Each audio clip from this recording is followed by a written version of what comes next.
other, though. This and no other is your pretext still. How by my hands he died. By mine, I know it. There's no denial of the deed in me, but justice slew him. I was not alone. And had you sense, you ought to take her side, since he, this father, whom you still bewail, offered up your sister's life without cause and for no one's sake. He had a right to kill a child of mine. He slew my daughter. Was not he to pay forfeit for that?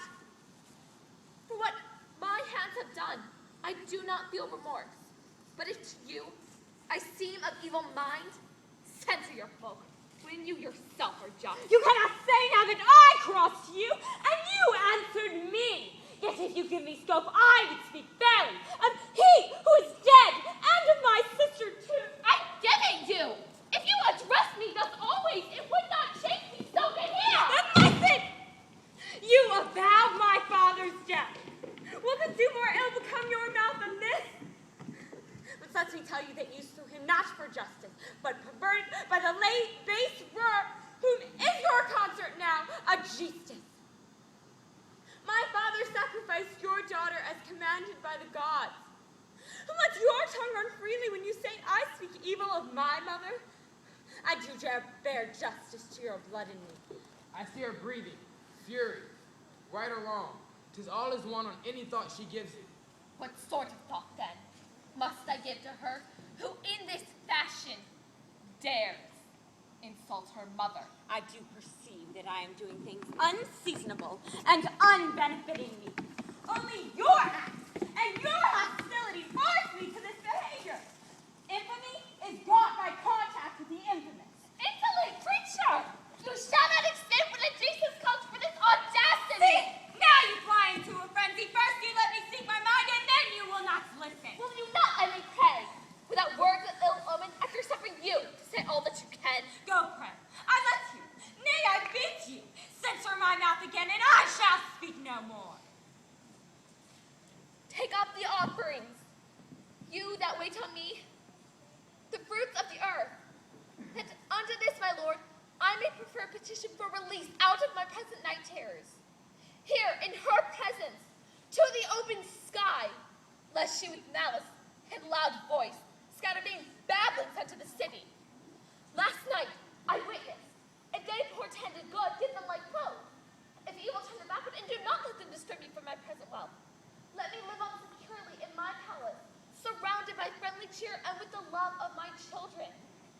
Here, great Apollo, would I pray for thus. The rest, I think, thou being divine perceivest, though I be silent, for it cannot be. People, to who I am a foreigner, pray that I might find out if this is the palace of King Aegisthus. Sir, it is. And might I be right in guessing that this lady is his wife? You see her there before you. Madam, hail! I bring you pleasant tidings from a friend. You, and Aegisthus too. They are welcome, but I would hear first who he is that sent you. Phenotius of Phocus, with a weighty charge. Of what sort, stranger said, for I'm sure, being from friend, you will speak as friendly. Briefly I speak. Orestes is no more. I am lost and happy. What, sir? What? Never mind them. I speak what I have said. Orestes is dead. I am a nun. How came he? By his death, sir. He entered a race in the Delphian Games. He was worshipped as any man, and he was victorious. He celebrated thusly. On the second day, he entered a chariot race with a horse, brazen as any. On the last lap, there was a car-on-car crash. Orestes, coming upon this sight, going too fast, instantly slipped over the cloven rails and was dashed upon the ground, and was last seen, limbs flung to the heavens. And then they set his bloody body upon the funeral pile. And then, in this little urn, I hold his mighty stature. It was the saddest thing I ever saw. Alack, the lineage of our lords of old is all too plainly ruined from the root. Oh God, this fortune that fortunes which are my own. Why thus, regretful lady, at what I have just told you?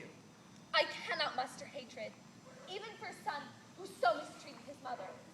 I have lived continually in fear of death, that unless he shall avenge his father's murder. There's room enough to And go now for I thy am, on misfortune. this day, Triumph, free you are from happy terror now. of him, and of her, too. You and Orestes cannot hinder me. 'Tis we